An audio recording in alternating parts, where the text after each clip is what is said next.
Beautiful, beautiful, beautiful. We are live. We are live. Live on YouTube, live on Instagram. Beautiful. YouTube, Abu Gaddafi, and Instagram, Abu Gaddafi. Pray everyone's doing well. We won't be here too long today. Just got a brief message and then continue on with your day. First,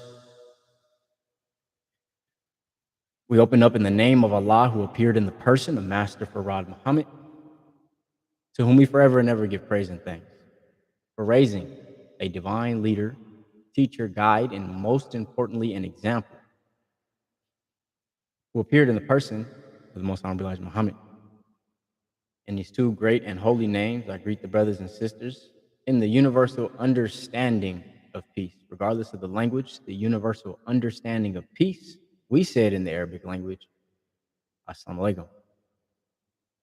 So yes, today, we will go through a brief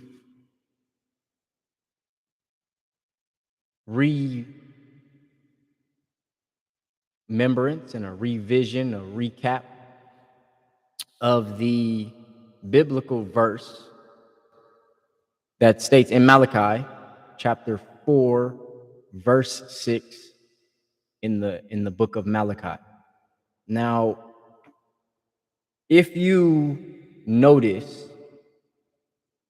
notice, that's fine. If you do notice, the concept of building, wherein you construct each block before you move on to the next block, that's a theme in which I want to maintain. So because we are taking on the perception and the perspective of seek ye first the kingdom, during that process of seeking, which we'll delve deeper into during this broadcast, that process of seeking simultaneous or at the same time is a process of building. So, as the Bible says, seek ye first the kingdom and all its righteousness, and all these things shall be added unto you. It's not how you would take on the binoculars and go and look for something. That's why Jesus in the Bible said, don't you know that the kingdom of God is within you? He said it's not going to be, at that time, it's not going to be look over here, look over there. There it is, go look. It's within.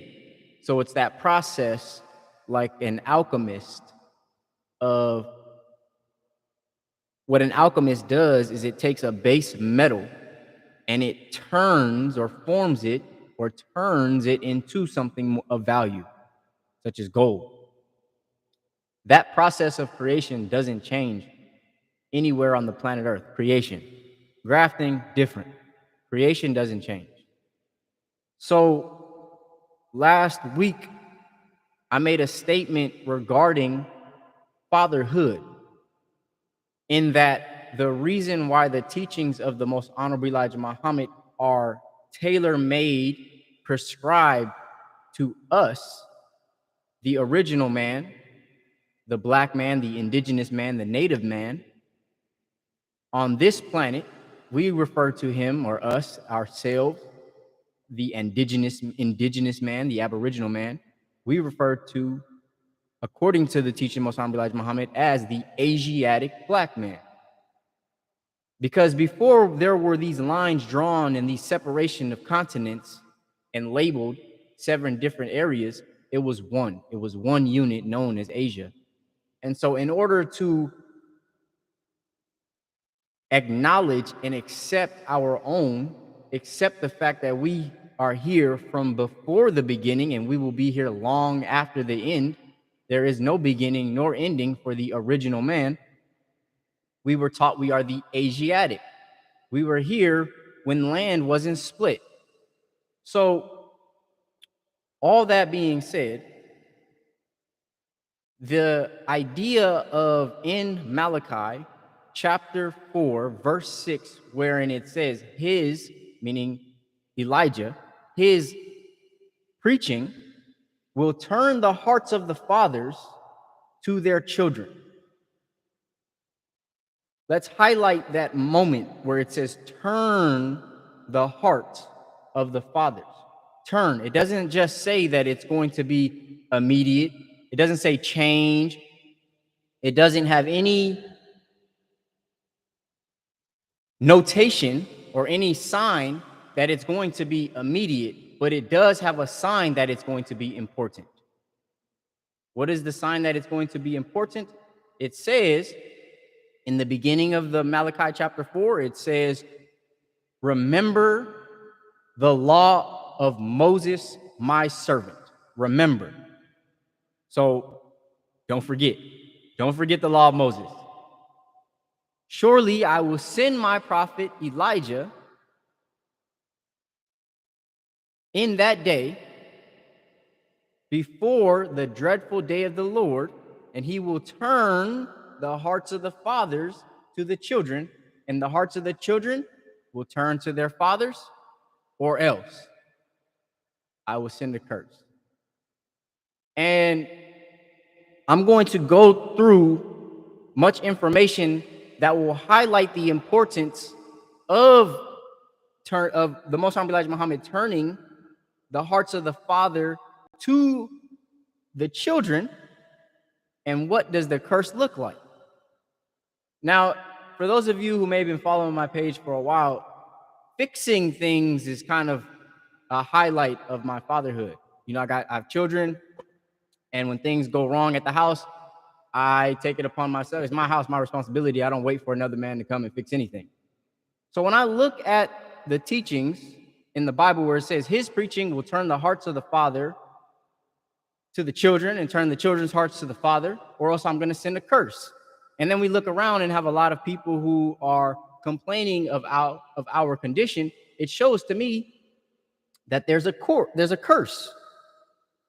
So my Uncle Nadar taught me, he said, brother, the solution existed long before the problem.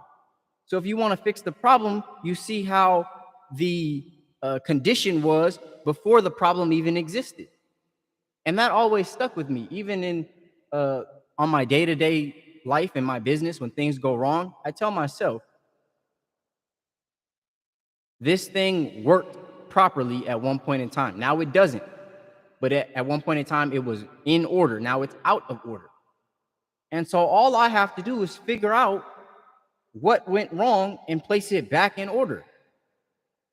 And so when I look at this verse, and it says, his, meaning the Most Honorable Elijah Muhammad, his preaching will turn the hearts of the fathers to their children. And then we look at history. Most Honorable Elijah Muhammad teaches history is best qualified to reward our research. And so as we look at history, the prompt that brought about me wanting to speak on this is noticing the reasons in which Master Farad Muhammad had to come in the person and raise up the Most Honorable Elijah Muhammad for us to give us a very direct and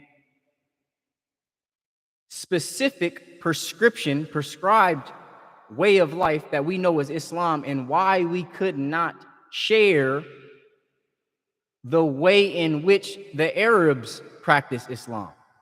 Although Master Farad Muhammad was originally from that area of the planet, that's where he came from, and was made to come over here into the western hemisphere of the planet and raise up one from among us, which was the Most Honorable Elijah Muhammad.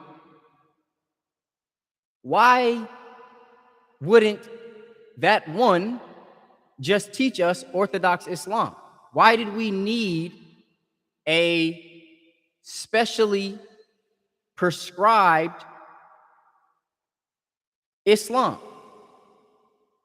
Not to say that they're different. When you go to the doctor's office, it's one doctor, and you tell him, doctor, I got a headache.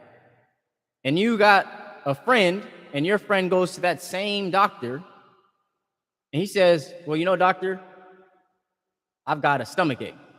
The doctor would be foolish if he gave the same prescription medicine to both people. That would be a foolish doctor. A wise doctor would understand the ailment of the person with the stomachache and give them a specific prescription for that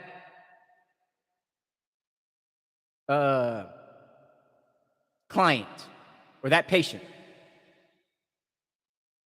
The other patient who has a headache would get a very specific prescription for that specific ailment. And the two ailments are not the same. Now, at the root of it, back when things were working properly, their original prescription may have been they both needed just some water and fast. That might have been the original root. However, the doctors dealing in reality understands that these two people have two separate lifestyles, so they need two separate prescriptions. It's very simple. It's mathematics. Islam is mathematics and can be proven at no limit of time. So, with that understanding, why is it that the most honorable Elijah Muhammad was sent or raised from us to turn our hearts to our fathers, or the father turning the hearts to our children? Why didn't it say it was God is gonna send us an imam and he was gonna teach us Orthodox Islam? That's not what God said. A reason for that is if you understand Arab culture. This is a highlight of the last broadcast we had last week. If you highlight Arab culture, they are heavily patriotic, or excuse me, patriarchal, not patriotic, patriarchal, meaning the father is the head of the household. That was before Islam. Before Islam, Arabs were already man-led. The man was the head of the household, whatever he said goes, and the women were made to submit. However, the reason why they needed guidance is because the men took advantage of their authority and disrespected the women. So it was the man maintaining his authority at the cost of the woman's rights, the woman's voice, the woman's power. The women were made to be belittled, had absolutely no value in Arab culture. So a prophet was raised, and he maintained order, but taught them how to empower the women according to Islam. They didn't have an issue with their quote-unquote manhood and taking authority and responsibility for their environment. They had an issue with mistreatment and taking care of their cleanliness. You can see in the different practices, the sunnah of the prophet, you can see the details in which that specific prescription was made for that people. Now, as we fast forward nearly 1,500 years later, the most honorable Elijah Muhammad was given to us, not an imam who taught the same Orthodox Islam that was taught 1,500 years ago. We had a very specific teaching for our specific ailment, and this ailment is geared towards the original man on the planet. Not the Arab man, the original man. Now, the original man, we collectively have a specific ailment. And part of that ailment is we lack knowledge of self because we are previously a dead people. And accompanying death was also a very deep slumber or a sleep. This is why in common popular culture, the term woke is commonly used, because woke means you're not asleep. Woke, I'm awakened. The term awakened came from Buddhism, and Buddhism borrowed from Hinduism, and Hinduism stole from Islam. You can see the patterns in which these different organizations or organized religions, the path in which they share information always comes back to the root, and the root is the black man, the original man, the indigenous and native man, the fathers of civilization. And so no Arab Orthodox Islam, and I'm not using that term in a disrespectful fashion, what I'm saying is that specific prescription of teaching is not made for the original man. It was made specific for that man. Did we find use and value across the planet? Of course, because we were not awakened yet. The dead man was still dead in the hells of North America and all over the planet Earth. The original man was either dead or asleep. And so, in order to maintain knowledge, it has to be shared at a certain temperature. We already went over that in the previous broadcast. It's the temperature or environment that will sustain or preserve a certain object or teaching. The degrees of temperature. Anything below 32 degrees will freeze water. Anything above 32 degrees will begin to thaw out. And so how do you preserve?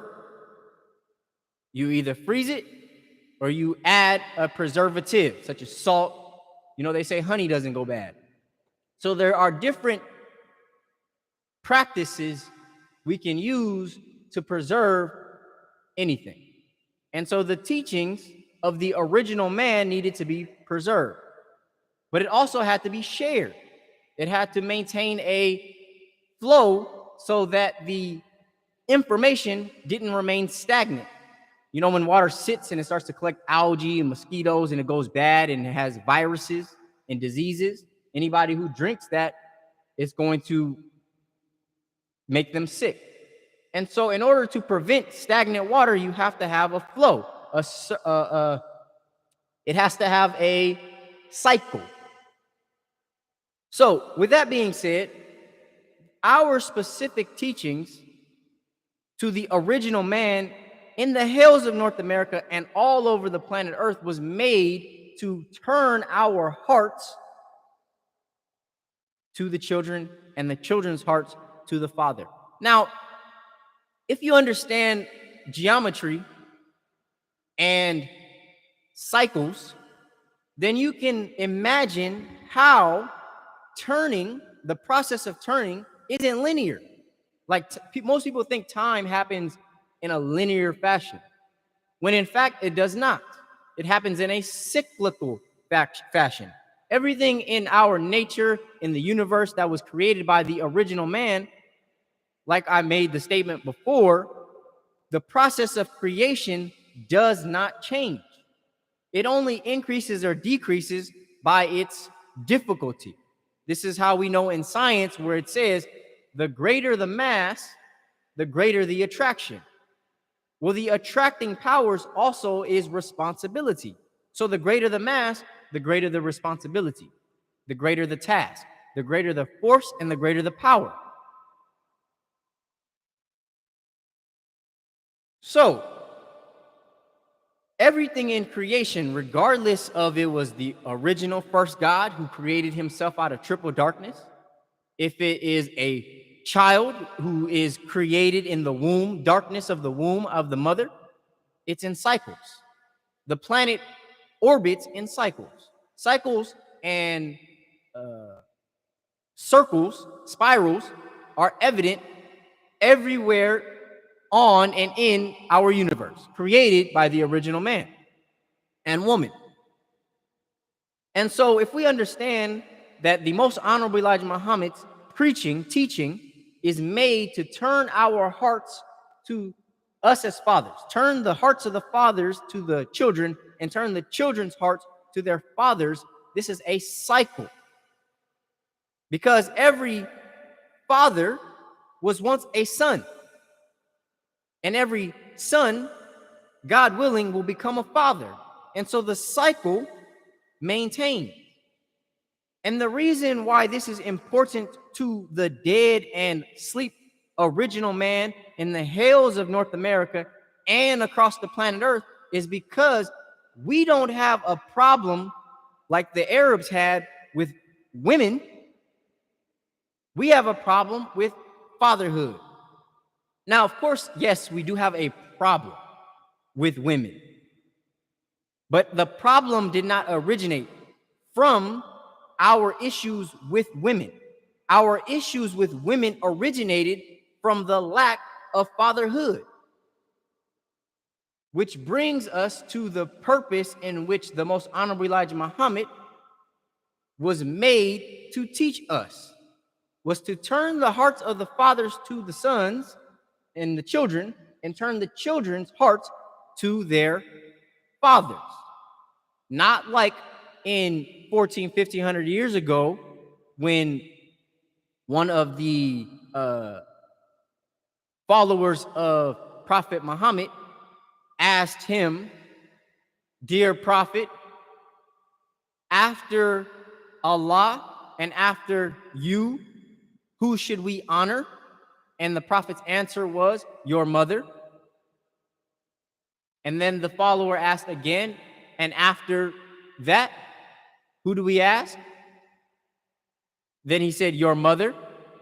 And for a third time, the follower asked, "Okay, and then after that, who do we honor?" And then the Prophet said, "Your mother, and then your father." He said 3 times, "Your mother, and then your father." That was a specific prescribed medicine for their ailment. They mistreated the women, had no value for women in their ailment, in their misunderstanding of Islam or misunderstanding of humanity. We have a different misunderstanding of humanity, or had a different misunderstanding. Now we just have a new rebellion. Our misunderstanding was the fact that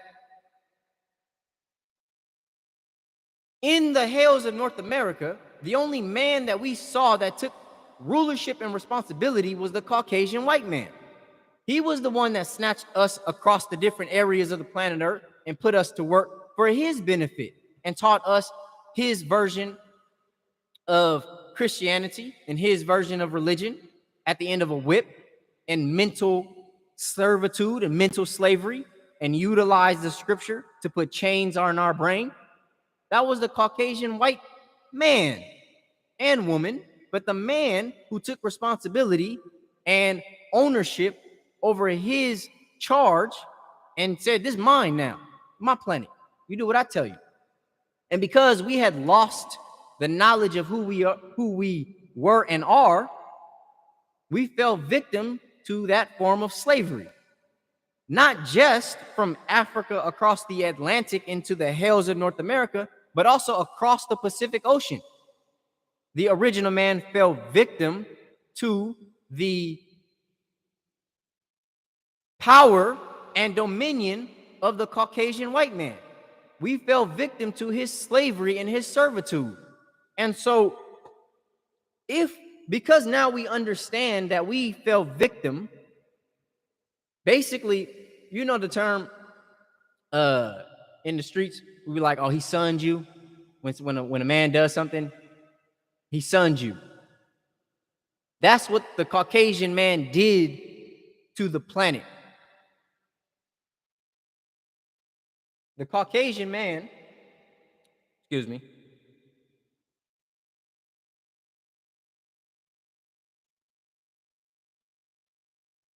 the Caucasian man sunned the rest of the planet Earth. He said, "This is mine." Now, was he a divine father? No. Was he the righteous father? No. Was he the right father? Mari, you are not the Father. Is he the real Father? No. But did he take the authority that a father is meant to take? Yes, sir, absolutely he did. So if a man comes to us and starts telling us, who do we honor first? Our mother. Who do we honor second after Allah and his prophet? Our mother. And who do we honor third? Our mother. And who do we honor last? The father. That doesn't give us any value if there's no father in the house. There has been no case for the past 6,000 years of an original man, black man, who had rulership over the planet in his rightful place, other than the Most Honorable Elijah Muhammad, with the teachings of Master Farad Muhammad. So we don't have in science, we don't have the backing or the results, the tests, the statistics, the numbers to fall back on to point on this condition being our fault. The planet is not in the condition that it's in because of anything that we did. It's in the condition that it's in because of something that we refuse to do. And I'm going to go into the statistics that will prove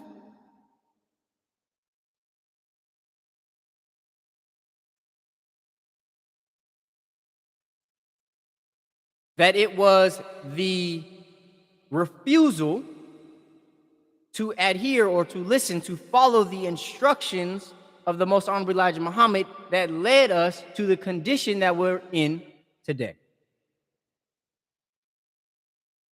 So it says,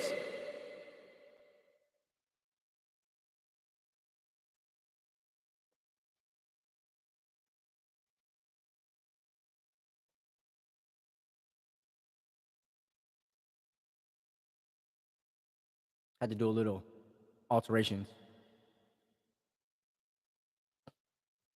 Thank you.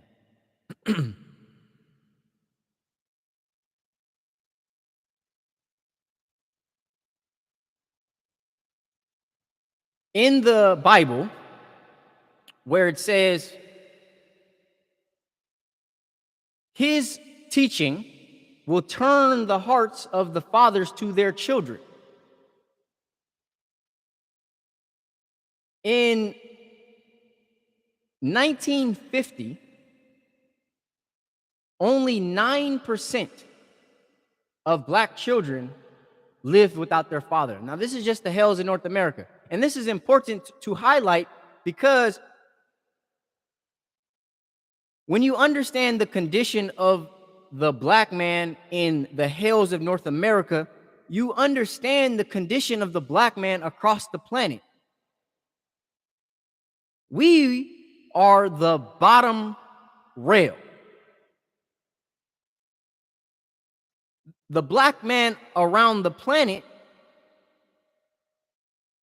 is also the bottom rail. The difference is the black man in the hells of North America was a dead man, dead to the knowledge of who he is, of himself and his enemy. The black man around the planet are asleep in a deep slumber. The way that we can highlight and understand in the Bible where it says the good God having 100 sheep will leave the 99 to rescue the lost sheep.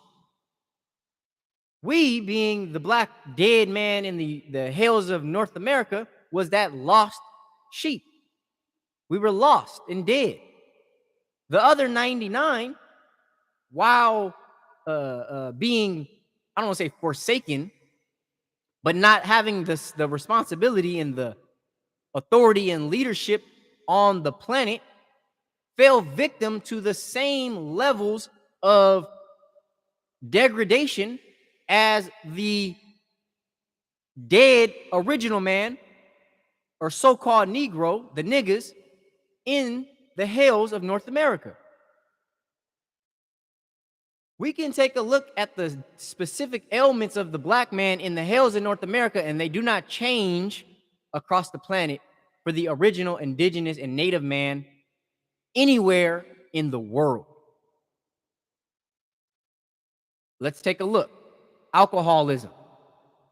Is that just is that just a so-called Negro's ailment, or is that an ailment across the planet? Drug abuse. Is that an ailment that's specific to the so-called Negro in the United States, or is it across the planet? These separate forms of ailments were delivered to us by the Caucasian when they instituted their rulership. These are the things, the bad habits and the food practices, whether it be pig, cigarettes. These are just small chains that keep us enslaved, dead, and asleep. These are minor things that we could overnight deliver ourselves from. This is why Jesus in the Bible says, repent, for the kingdom of God is at hand. Repent means to change the way you think. If you begin to think like a father and turn your heart to your children, you will forsake most of all the practices that will continue your death and your destruction, and you maintaining or remaining sleep. And so I want to highlight in 1980s, so many of us are familiar with the term welfare, but we are not familiar with how it was weaponized to remove the man out of the home. It's connected to the teachings of the Most Honorable Elijah Muhammad. It says here, welfare has what's called the man in the house rule. The man in the house rule is a practice where the government paid mothers to keep fathers out of the home and paid them well. This is an article I was reading. It paid them well. Basically, it gave mothers a choice. It says, look here, we'll run you this check. We'll pay you, but we're going to send agents on a consistent basis to see if there's a man in the house. If there's a man in the house, we ain't paying you. And this effectively removed the man out of the home. This is just one practice. Again, we spoke on last week the 13th Amendment. That was another practice that kept the man out of the home, wherein it says that slavery will be abolished unless you are convicted of a felon. So once you become a convicted felon, you are in the prison system effectively a slave. So by removing the man, not only from the home, but also removing the man from civilization, from society, the black man, the warrior man, from society, the women and children are easily controlled. All it took was the threat of financial decline or snatching out the money. That's all it took for the government to say, look here, woman, you got a choice.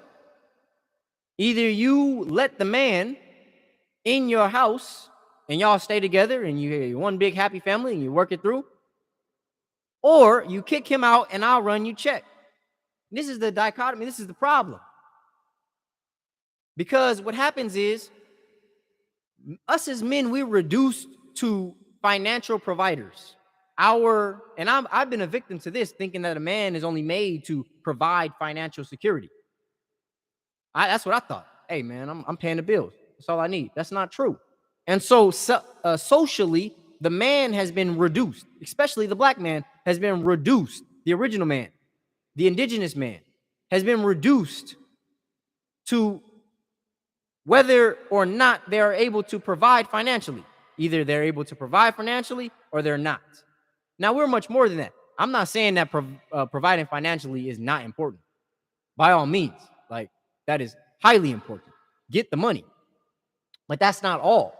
And so if a woman, the government of white supremacy, the Caucasian mind understands the mind of the woman, regardless, that is grasping and needs security. A woman will value security over anything else. It will be emotional security, financial security, and what do you call it? Survival security. As long as a woman has survival security, meaning that she knows that she's secure in her environment,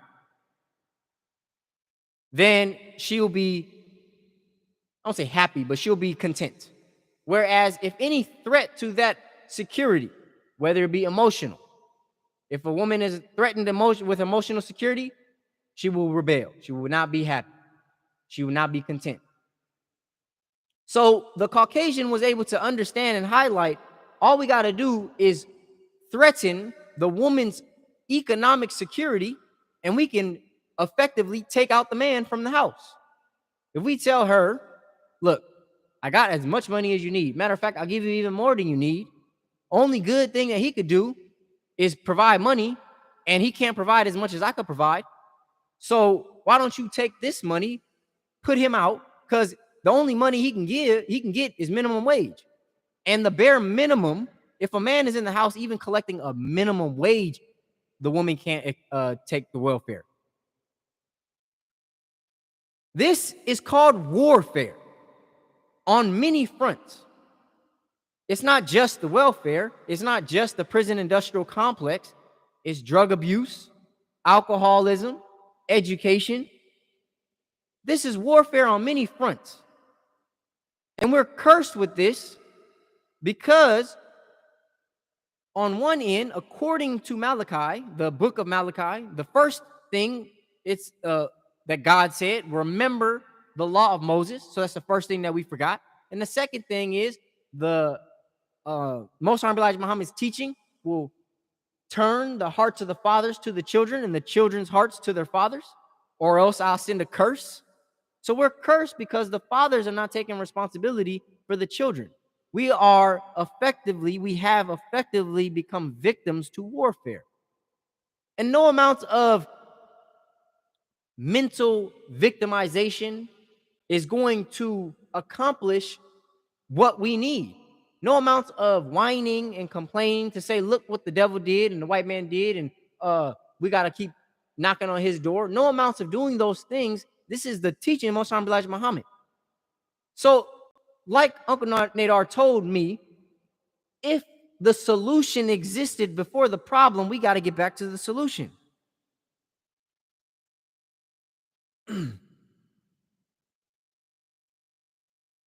Now, some of us may say, well, it's a new day today, and a lot of us are free. And that may be true to some degree.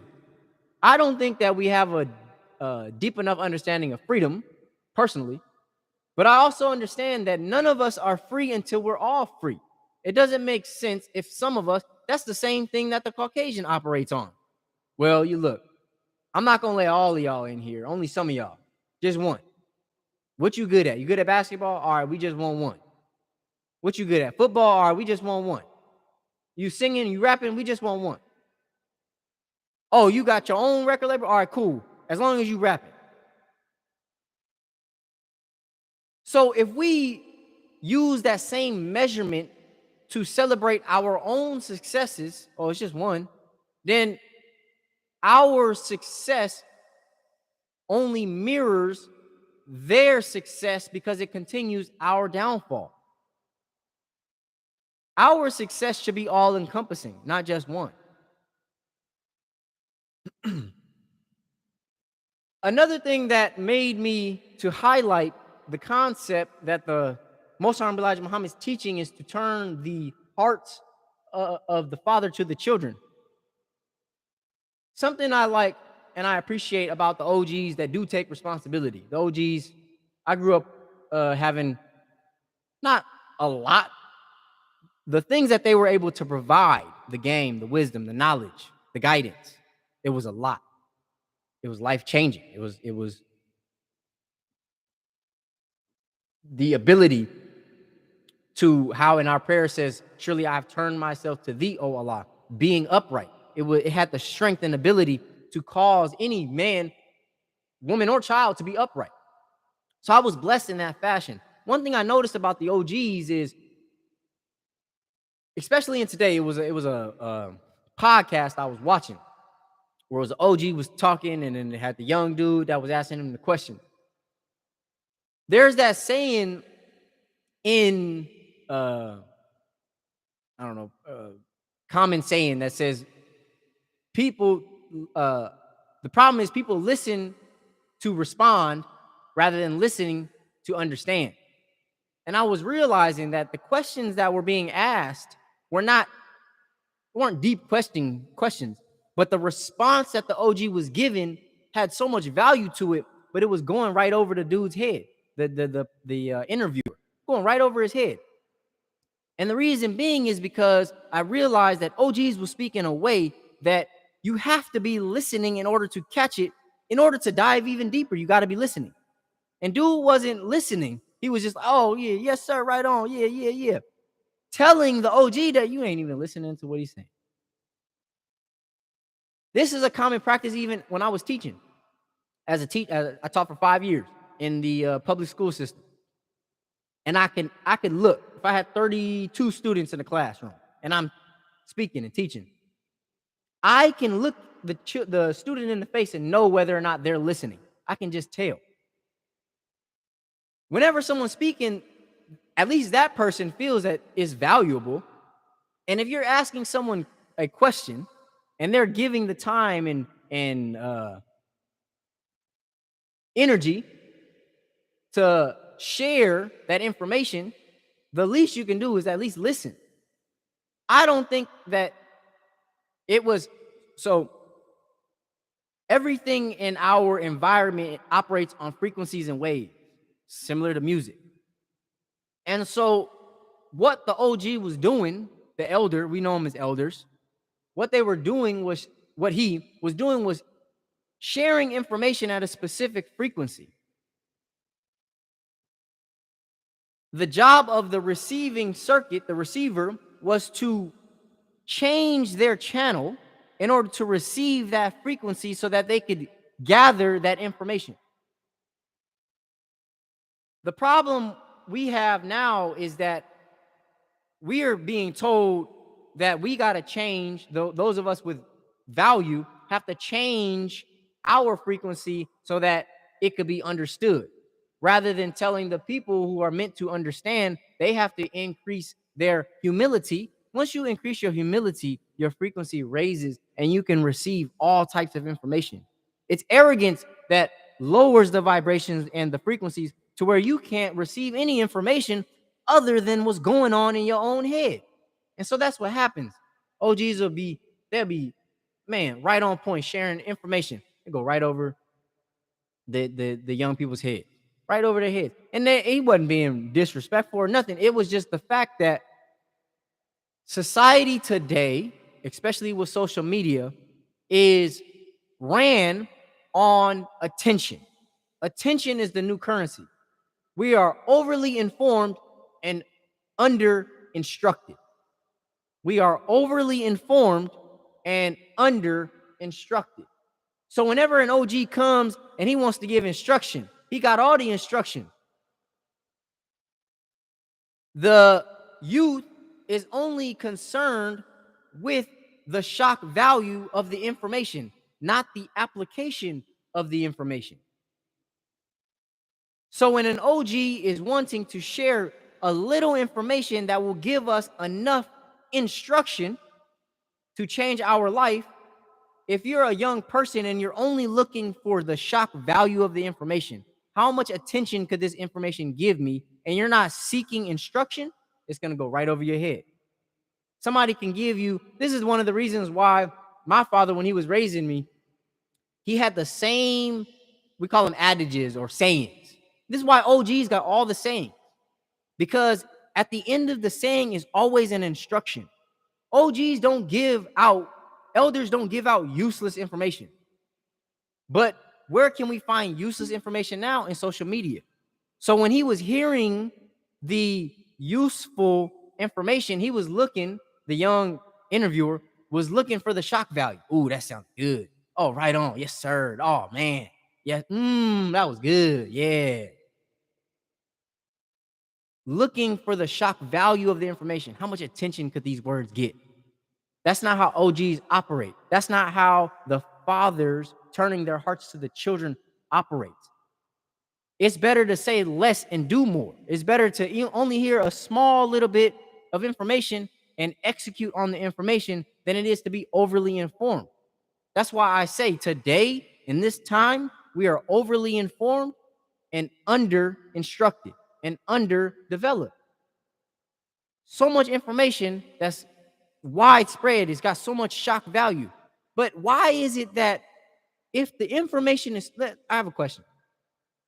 If the information is so valuable, why is it that on a scale, our attention spans are decreasing?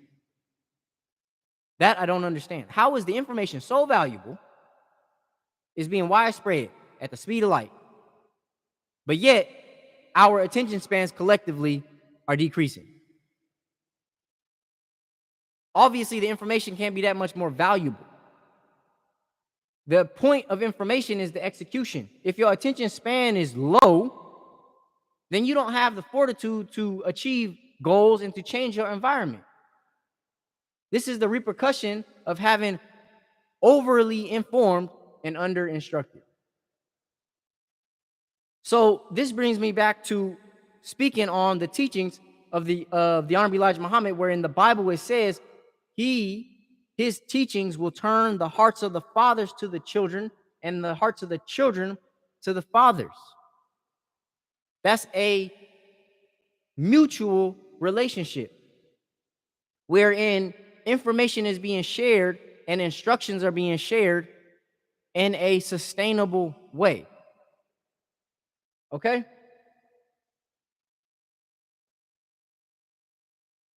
So we went over the man in the house rule. That was one form of warfare to keep the man out of the house. This is the last point, and then I'm going to get into message to the black man. But to highlight the importance, if that was the whole purpose, if we're looking at Malachi, the book of Malachi in the Bible, wherein it says, remember the law of my servant Moses. That's God reminding us. That's important. Remember the law of my servant Moses. And then saying, in that day, I will send my prophet Elijah, and his preaching, his teaching will turn the hearts of the children, turn the hearts of the fathers to the children, and the hearts of the children to the father, or else I'm going to curse the land. That's value. That's importance. We should be able to look at that and understand that this must be an origin of where things must have went wrong. That's what brings us here today. And then we took a look at the 13th Amendment. That removes the fathers. We took a look at the welfare. That removes the fathers. This is the thing, not only is it fatherhood, but it's manhood. It's that divine masculinity that was removed. And it's like you when you have the wheel and you start removing spokes, it no longer can operate in a proper way. That's what it was like when they removed the man across the planet from any type of authority. The men were removed from the house in the United States and across the planet. Every civilized people had a warrior class. And anytime they were colonized, the first thing that was removed was the warrior class. So this is just warfare that we're talking about. So if we can highlight how the colonizers was able to take over our sphere, our land across the planet, doesn't matter where you go. If you go to the United States, they took that land from the natives. You go to Canada, they took that land from the Aborigines. You go to Australia, they took that land from the Aborigines. Go to here in Hawaii, they took that land from the natives. Every single class or civilized organization, every single tribe of civilized people had a warrior class of fatherhood, wherein the fathers maintained authority, rulership, and was able to maintain their influence over the tribe, the community, and the family. So if we understand that that's how we were taken advantage of by the men being removed, and then we have in the Bible wherein it says Elijah's teaching is going to put the father back in the house, and we look at where we are today in 1980s, the black fatherlessness skyrocketed. So in 1950, only 9% of black children lived without their father. Just 9% in 1950. Most Elijah Muhammad was teaching since 1933, 1930s. And so in 1950, that number of black fatherlessness was at 9%. Then he died in 1975. And by the mid-1980s, fatherlessness in the black community skyrocketed. Now it's at nearly 70%. Nearly 70% of black households in the United States are without fathers. And that's just the statistics for the United States. I'm sure the statistics reflect across the planet. So we can identify the measures or the tools of warfare, the acts of warfare that was used to remove the father. Economic. Well, if we could pay the woman, she'll tell herself she don't need a man. And that's what the women say now. I don't need no man. I'm independent. Got my own. That's what is going on. That's the programming in the mind of the woman. That woman did not choose that programming for herself. That was through a process of programming. Because at one point in time, listen, in order for a child to be created, a man and a woman need to be present. That's just a fact. So the man needed to be there. If that man was a divine man and took responsibility and said, you know what, this is my child, I'm going to submit to my responsibility, I'm not going to let any acts of warfare to take me off my post, then that child, let's say it was a daughter, from that union would not have been programmed to believe that she doesn't need a man. It's through the programming of our being victimized, of our being oppressed. We have received this programming from our colonizers, our oppressors. I don't like to use these words because it makes us seem like we victims. We've been smacked. And now I'm saying smack back. This is how you smack back. First off, you got to realize what it looks like to be smacked. What does it look like to be smacked? Well, if you're a woman, you say, I don't need no man, I'm independent, you've been smacked. Because in order to have the children that you feel like to take care of, you have to have a man. Had that man stood up and said, nah, I'm a divine man, I'm going to take care of my family, you would not have said, I don't need a man. So that is a coping mechanism to get through the fact that we've been smacked. I would do the same. If somebody smacked me and I didn't have the capacity to smack back, I would probably justify it myself too. Oh, you know what? Well, I'm going to Jesus said turn the other cheek. So that's what I'm going to do. He smacked me. I forgive and forget. That sounds like somebody who goes around and smacks people. That's something that they would teach. That sounds like their teaching. If I go around and smack people, my teachings would say, turn the other cheek. Forgive and forget. So I can smack you again. So across the planet, the warrior class, the male, the manhood has been removed across the planet. And so if in the Bible it says that Elijah's teachings is what is powerful enough to put the man back into rulership across the planet and turn the heart of the father to his children. That's not just physical fatherhood and children. That's not your physical seed. Fatherhood and childhood is metaphysical as well as physical. It goes farther beyond. It's a spiritual practice as well. Spiritually, the father turning their heart to the children means taking responsibility. Children turning their hearts to the father means accepting submission. Realizing that the child don't know it all. Realizing that the father don't know it all. It's the union that we never had. Other than when the teachings and the person of the Most Honorable Elijah Muhammad was here. As we can see in 1950s, it was only 9% of black people didn't, 9% of households was without the father, of black households without the father. So he was doing his job, and it worked. Fast forward to today, 1980s is when it skyrocketed, and it hasn't recovered since.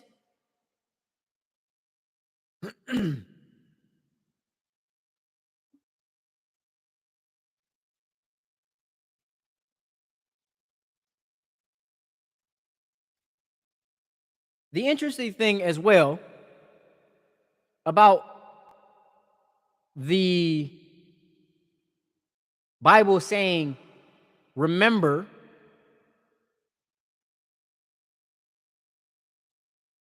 the law of my servant Moses, is that statement exists multiple times in the Bible.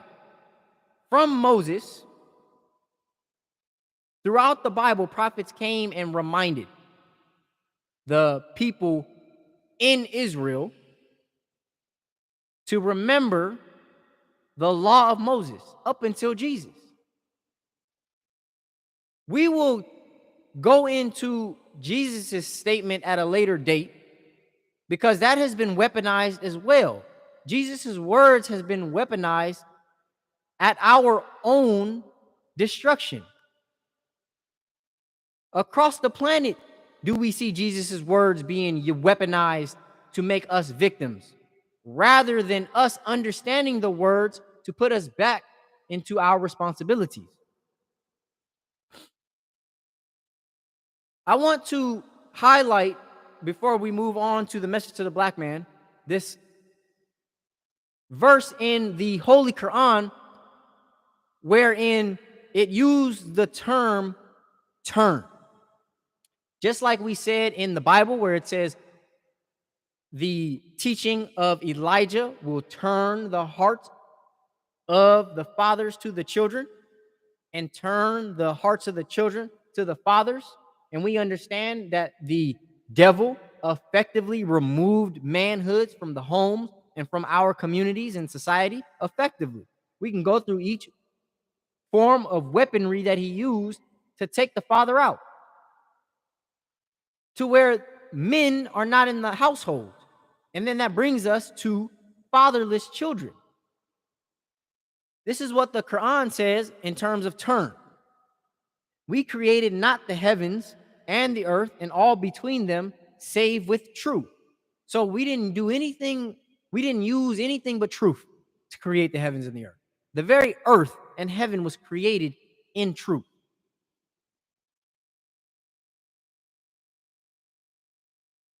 And for an appointed term. So not only was it created in truth, but has a time. Except the original man. What is the birth record of the original nation? The said Nation of Islam. What is the birth record of the said Nation of Islam? Oh, what is the birth record of the Nation of Islam? The said Nation of Islam has no birth record. It has no beginning nor ending. Now, I don't know if the original text said it's older than the sun, moon, and stars, or if that's a grafted addition. We got to get to that. So if you know, please inform me, because I have both versions, one with and without. It's important for us to get to the father of it. Get to the father of it, the original of it, the origin of it. Okay. Turn, and those who believe, so this is where it says right here. And those who believe, and those who disbelieve, turn away from that whereof they are warned. So, not only If you're a believer, will you turn towards the teachings? But if you're a disbeliever, you will turn away. And so that concept of turning is a swivel. It's a process. So you can at one moment believe and then not reinforce that belief with your actions and begin to decline and turn away from your belief.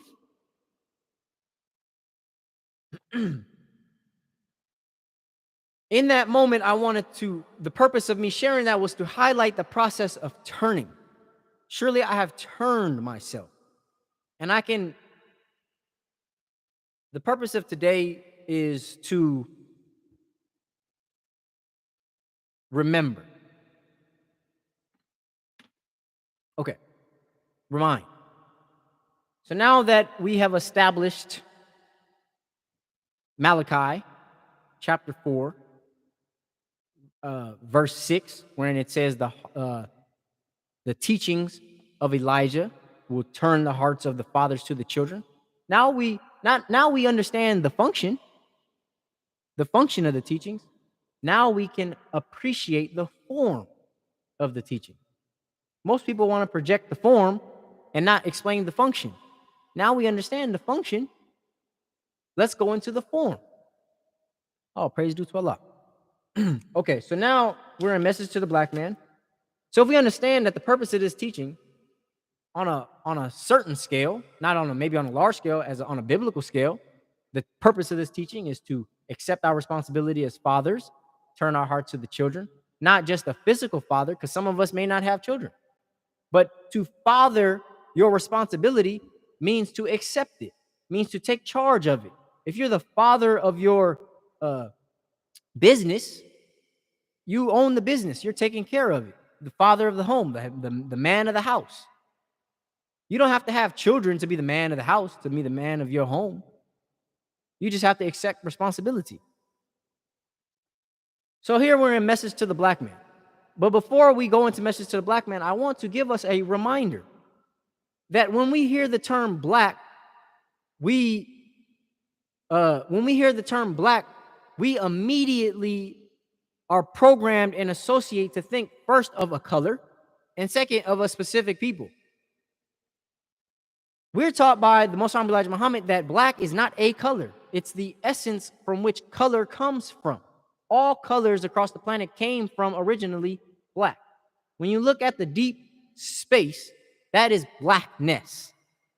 That blackness existed before the stars, before the planets, before anything in the universe existed. That black existed. Therefore, anything created in the universe was created from the blackness. So when you look at light, that light was pulled from darkness. Just like in the Bible where it says, and God said, let there be light. If God is saying, let there be light, that means light did not exist prior to him speaking it into existence. So darkness existed first. And this is the importance of the teaching of the Most Honorable Elijah Muhammad, because many people will masquerade as messengers of the light without having the essence of dark, without having the essence of blackness. And that's why when I say the message to the black man, this is the origin, the original. It's the native, the aboriginal, the indigenous man. Those people who were here from the beginning of civilization, the beginning of the planet, the beginning of the universe. The term aboriginal means from the beginning. Indigenous. Indigenous. We can dive deeper into the Latin etymology of the term indigenous at a later time because I don't want to butcher it. But to understand that when the messenger came and said, message to the black man, to the original man. This is why in the lessons it says, what is the total population of the original nation in the wilderness of North America? It was 17 million with the 2 million Indians. So it wasn't just what you see as the so-called Negro being snatched from Africa, traveled across the Atlantic Ocean, and subjected to servitude. It was the people that were already here on this land. They are black. If you ask the Caucasian, no matter where they go, it's just you go to the islands, they some island niggas. You go to the desert, they some desert niggas. Everywhere you go, some island niggas, some coconut niggas, some rancher niggas. Everywhere you go, the original people was always known as some niggas. It's only us that divide. We divide ourselves and make us susceptible to conquering. If they're going to group us all in one category as some niggas to devalue us, why wouldn't we group ourselves in one category to accept our responsibility and rulership on the planet and turn our hearts to our responsibility and allow our responsibility to turn their hearts to us with the teachings of Elijah according to the Bible? And I'm only saying according to the Bible because that's where his existence or his coming was prophesied. But you can go to any original text. I'm talking, you can travel the Pacific Ocean and go to any origin story, and it will reflect the teachings that we were taught, no matter where you go.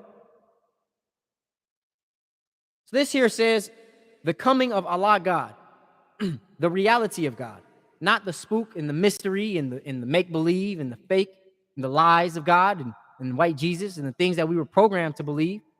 This man is teaching us the reality of God. I have been and am still trying to make clear to you how important it is. This knowledge of the true God, the reality of God, has been and is even now a mystery to the world of mankind, with a few exceptions. So this is what we were talking about. This falsehood has been spread, this mystery, this lies, deceit has been spread across the world of mankind. Across the world, not just here in the United States, across the planet. There can be, says the day has come that all mankind must know the reality of God. The day has come that all mankind, not some mankind, not just a little piece of mankind, every one of us must know the reality of God, so that we have the opportunity to accept or reject. That's what justice is. Justice is the freedom of choice. Somebody says, look, I'm telling you the truth. You have all freedom to say, I agree or I disagree. Doesn't matter. There can be no judgment of the people until this knowledge has been given to the people. Exactly. There can be no judgment of the people until this knowledge has been given to the people. How can we serve a God? All praises are due to Allah. How can we serve a God without knowledge of him? How can you serve that which you do not know? My people, the so-called Negroes, the tribe of Shabazz, are the worst off when it comes to the reality of God. The whole world has been and is looking for the coming of God. Several places in both the Bible and the Holy Quran refer to the coming of God, the coming of the Son of Man. So many of us are projected with this. We're forced to wait. Referring to God as the Son of Man should remove all doubts as to his being anything other than a man. That's the way they was able to deceive us. They were able to deceive us, waiting for some spook and spirit to come out of the clouds in the sky to save us from damnation, meanwhile calling him the Son of Man. You know what the equivalent of that is? The equivalent of that is you go to the grocery store and you have the whole grocery store is full of so-called foods. Then you have what's called a health food section. So right there, they tell you immediately, not all foods in here are made for the health. Boom, that's the first sign. Second sign is you read the foods that we're supposed to eat and you look back on it and it says, this has been made with bioengineered ingredients. may cause cancer. Ingesting this may cause cancer. That's a warning that they're putting blatant in our face. It's up to us to take responsibility for ourselves. So if society is telling us just wait for the return of some spook and some spirit, even today I hear it. Wait, he's gonna come out of the sky. He's gonna be, clothed in this and that, and it's gonna be all the eyes shall see him, and they use it in such a spooky way. He's gonna be the spirit, and then simultaneously or at the same time, they call him the Son of Man. What son of a man do you know that is other than flesh and blood? This is why manhood is so important, because a man in his divine masculinity will hear something like that and use logic. It's emotions that lead us today, that allow us to be led into some spookville and spiritual waiting for things, teachings, things outside of logic, things outside of mathematics. When we are in our divine masculinity and we're patient and we use logic, we can say that don't make no sense. That does not make a lot of sense. You tell me God's a spook, but you call him the Son of Man? The Son of Man, not the S-U-N of man, the S-O-N of man. And then you have people teaching that it is the S-U-N of man. But that in itself doesn't make spiritual sense for our spiritual development, because we're worshiping something that is created by man. We put the Son out. I'm saying collectively as the original man, not me. I didn't do it.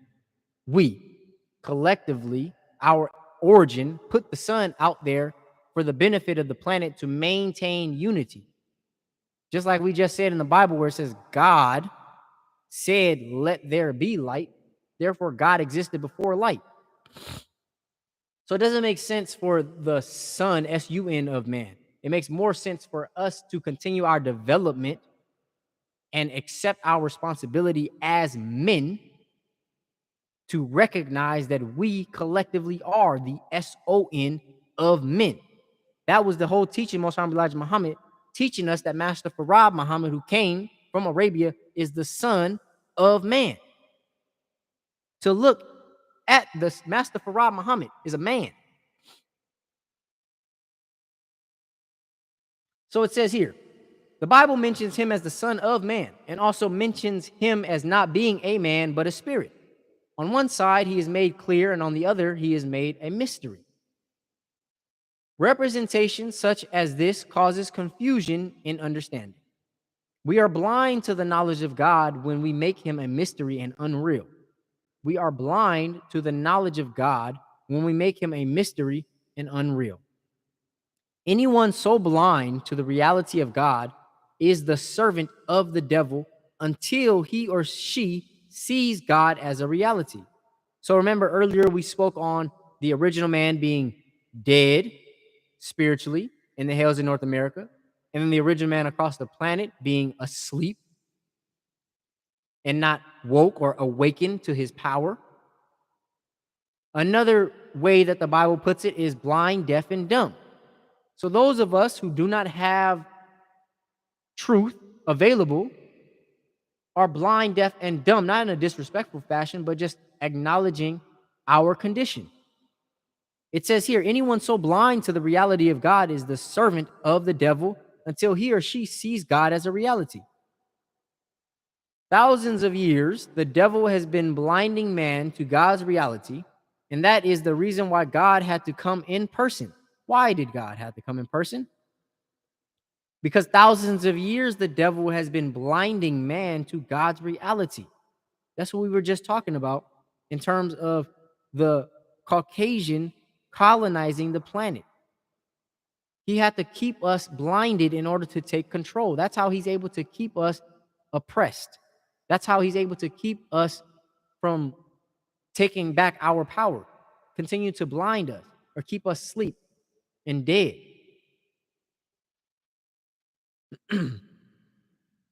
Thousands of years the devil has been blinding man to God's reality. And that is the reason why God had to come in person. And he has to clear us of such ignorance and blindness to the knowledge of him. Therefore, we have the coming of Allah God. He is referred to as the Son of Man because, first, he is the Son of Man and gotten for a special purpose, which is to return the lost back to their own and to punish and destroy the wicked for their destruction of the righteous. And the righteous may live in peace and do the will of the God of righteousness, free from trouble and interference. That's justice. That is justice. Not only is he going to put us back onto our own, but he's going to destroy that which has taken advantage of us. That's justice. Second, we must be a man to deal with a man. Or second, he must be a man to deal with a man. That's logic. And we cannot receive or respect other than man. You know, my pops, when he was raising me, he used to tell me, say, you know, a woman could raise a boy, but a woman cannot raise a man. It takes a man to raise a man. And that's logic. That is the perfect example of godhood. What value could a spook or a mystery have on a man in his development? Only a man would understand the trials, the tribulations, and the ailments of another man. But no spook and spirit understand and recognize our ailments. That's like, what do you know about being a rat? Not a rat in a snitch time. I mean, of course we call him a rat. But what do you know about being a dog? You don't know anything other than, well, I got to feed it. But if the dog had a problem, you wouldn't know anything about it.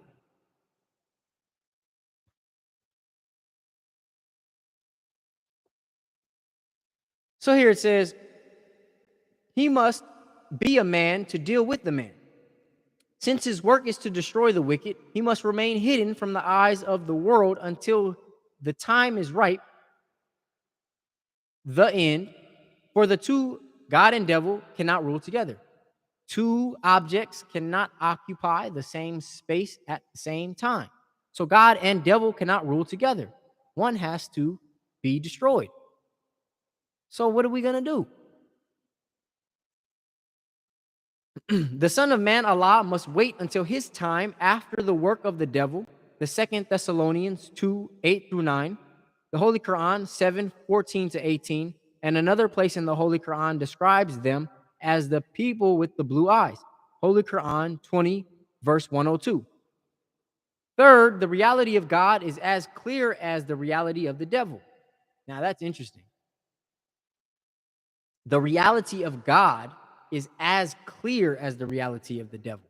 So just like we were programmed to believe that God is a spook, we were simultaneously or at the same time programmed to believe that the devil was some red beast man walking around on hooves or looks like a head of a goat and with horns, and he comes down from the core of the earth, out of the bottom of the pits of hell. We were programmed with the same spookiness of the devil as the same spookiness we were taught about God. So they occur at the same time simultaneously. So if somebody is lying to you about God, then they're also lying to you about the devil. And if they're lying to you about the devil, then they're lying to you about God. There's no way that you can lie to me about the devil and then tell me the truth about God. There is no way for you to lie to me about the truth of the devil and then tell me the truth of God. It don't work that way. Because if you lying to me about the devil and you trying to tell to me the truth about the God, you are the devil embodied, lying. Because the devil is a liar. That's what we taught, right? The devil is a liar.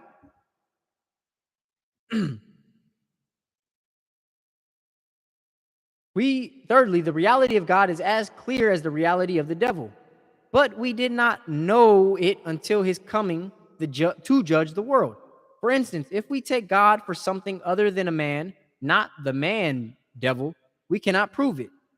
If we take God for something other than a man, we can't prove it. So if you say God is something else, you won't be able to prove it. If we believe that he is a spirit and not a man, then we can never expect to have any knowledge of him except by the sense of feel. We cannot see a spirit. Therefore, the teachings of his coming would be false. We cannot see a spirit. Therefore, the teachings of his coming would be false. That's deep. You can't see a spirit. But the Bible has, I don't say the Bible, preachers have always told us, oh yeah, you're going to see God coming. How can you see God coming if he's a spirit and spirits can't be seen? The spirit of life has been with us all of our lives. So he's not saying the spirit doesn't exist. The messenger is not saying the spirit doesn't exist.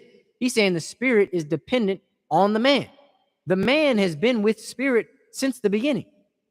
There is no spirit that exists without the man. The spirit of life is and has been with us all of our lives. God is in person among us today. He is a man. He is in his time. God sees, hears, knows, wills, acts, and is a person, man. The evil workings of the devil must come to an end. So, if I'm taking this information and I'm looking for instruction, highlighting the form or the function, if I'm taking this form of teaching, listen, if I'm wanting as a man, I'm a father, I have children, I want to take this form of teaching because we understand in science that form follows function. So in order to accept and submit to instruction, we must understand its function, because that's what, when you buy a new machine, it comes with instructions, and the instructions tells you what to do properly in order to get the most out of its function. So that's what we want. I don't want to overly inform. We have to be instructed. So what do I, as a father, when I read this information, what is the instruction I'm receiving? Well, it's a lot of logic and thinking, getting me outside of waiting for some spook to do anything. Thinking in real terms. If I know that God is a man and I am a man, I'm going to accept my responsibility in a way that pleases God, because God understands me and I want to understand God. And if I know that God is a man, then the devil is a man.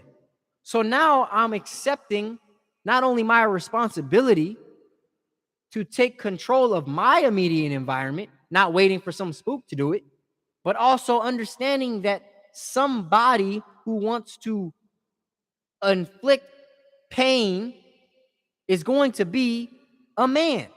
If the devil is a liar and the devil is wanting to take control, he's going to come into the form of a man. He's going to be, not come into, but he's going to be the form of a man. And so I want to be mindful about the different methods of warfare and weapons that the devil uses to spiritually kill and destroy me as a man and my people. We already talked about how welfare was weaponized. We're looking at how godlyhood, the knowledge of God, was weaponized. We understand how the food is weaponized.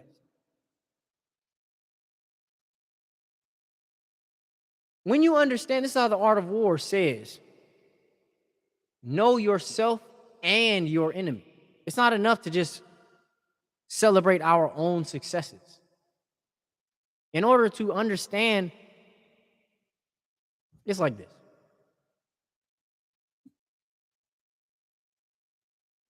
Just like we spoke on how even the devil will celebrate one of us, the devil has enough sense to let one of us keep going. He let a black man be the president. So original people have been allowed in their sphere of influence or has been allowed in their social equality, but he lacked the knowledge of self. Anytime they let someone in, they lack the knowledge of self. So similarly, if the devil will allow one of us in and then celebrate that one, it's counterintuitive for us to do the same thing. Let one of us up and then celebrate the one. Collectively, the information should be executed simultaneously. Every man take responsibility. Every father turns their heart to the children. Every child turned their heart to their father. Okay. With that being said, I appreciate that you have joined me this far. If you made it this far, congratulations. If you have any questions, feel free. I'm open and available to any discussions. I appreciate you for joining me. And with that being said, I greet you as I came in the universal understanding of peace. Assalamu alaikum.